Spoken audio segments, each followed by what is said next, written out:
beam comes out, it's gonna. So this is exactly how it is in the body. God, that's really light. Let me cut on the light for you guys. But that's exactly how the ultrasound beam shoots out right there. It shoots out in an hourglass shape.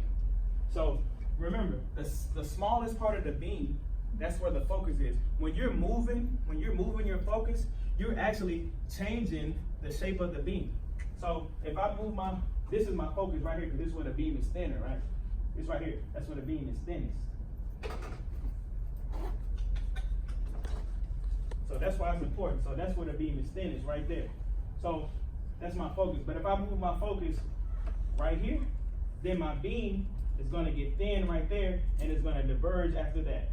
It's going to get thin right there, it's going to diverge after that. So you're changing the shape of the beam when you move the focus. You're either making the beam small, making the focus closer to the transducer when you move it up, or when you move it further down, you're making it deeper. You're making the focus go deeper into the body. Okay, so when you move your focus, you're actually changing the shape of the beam. But anything past the focus, right here, the further the beam spreads apart, the less resolution. That's why it's important, because we want all our information to be in the near field right here. That's why you have to move the beam. That's why it's important. So if this is my liver right here, that's why I need to have it right there, and I don't want my focus to be, say this is my liver right here. That's my liver. The focus is more superficial than my actual liver. So it's actually in the far field of the beam, and I'm not getting the greatest resolution. Okay? So that's why you want to move your focus to the posterior aspect of the anatomy.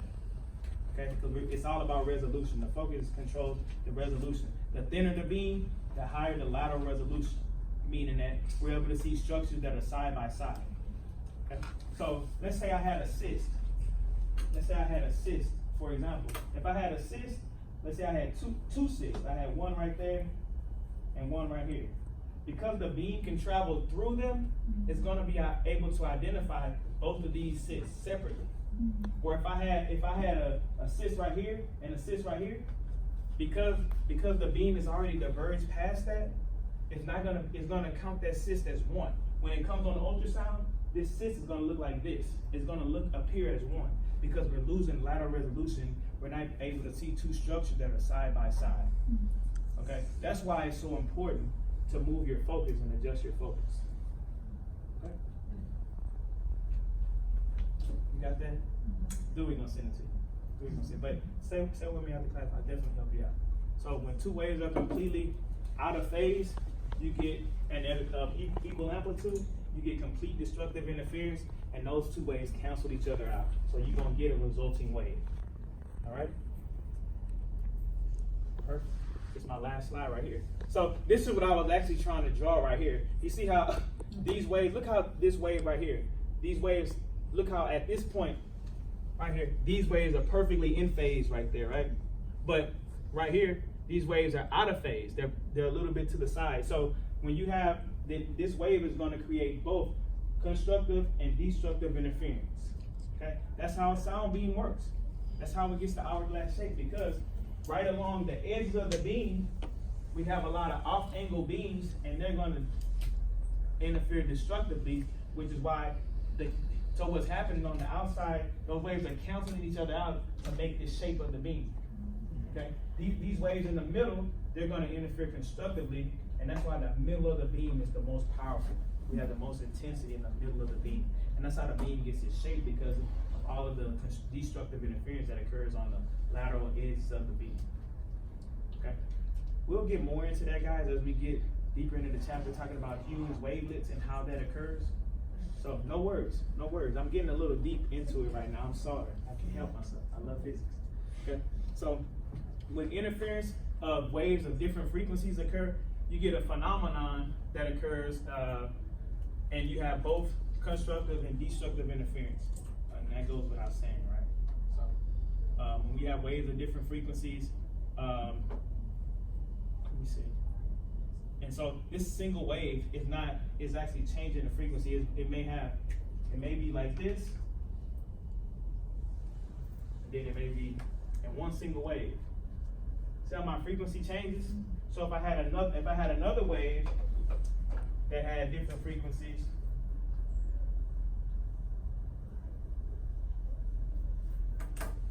at some point throughout those two waves, I'm gonna have constructive interference and destructive interference. So let me see, do I have an area where there's constructive interference? Almost. I almost made it right there.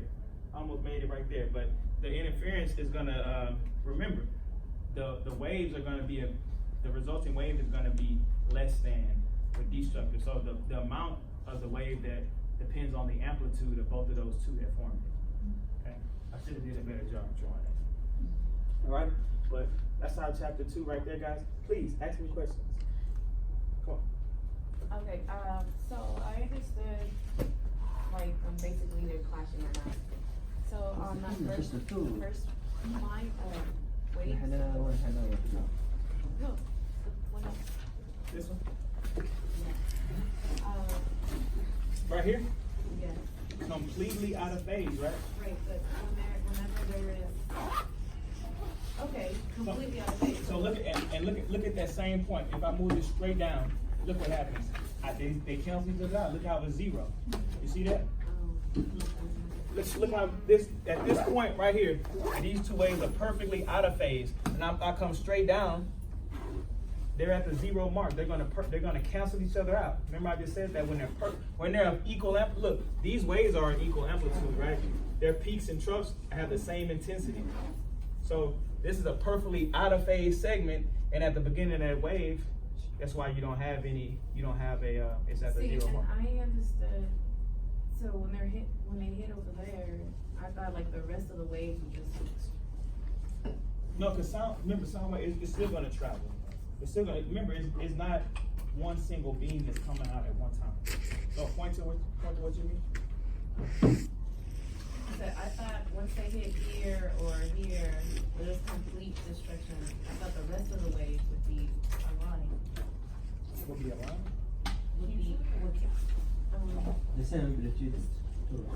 waves are going, and then there's a point where they hit or destructive. I thought the rest of it, the energy would just. No, like I said, remember I said how fast ultrasounds are being applied? These megahertz is a million waves, a million sound waves per second occurring at one time. A million. We do everything in megahertz. So mega means million. That's a million. Megahertz meaning a million hertz per second. A million waves per second.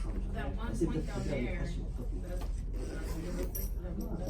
that 1 second, they cancel out.